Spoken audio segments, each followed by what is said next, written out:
hype surrounding Batman vs Superman Dawn of Justice has well and truly died down, but a very interesting story has hit the net, revealing the movie's original plot.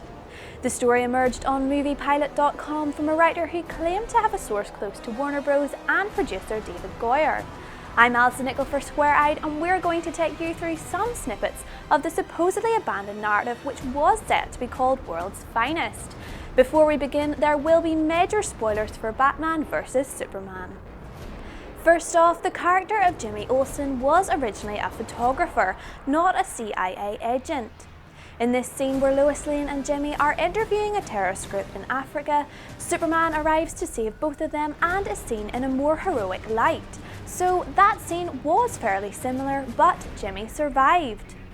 Also, the report claims that Holly Hunter was originally set to play the President of the United States, as opposed to the Congresswoman role we see in the movie.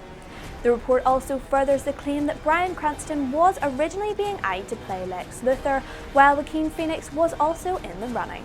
That would have been an interesting choice for sure.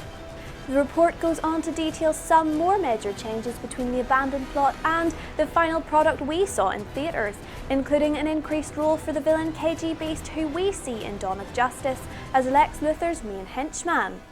Also, the relationship between Batman and Superman remains fairly friendly throughout this version, and most interestingly, there's no mention of Wonder Woman, the other Justice League members, or Doomsday. The biggest change is that Superman survives, which means it definitely would have been a more uplifting conclusion to the one Zack Snyder ultimately delivered. If you want to read the abandoned story in full, follow the link to the SquareEyed site. Let us know in the comments if you would have liked an increased role for KG Beast in place of Doomsday. Also, remember to check out some of our other DC stuff, like this Suicide Squad video on Jared Leto's Joker.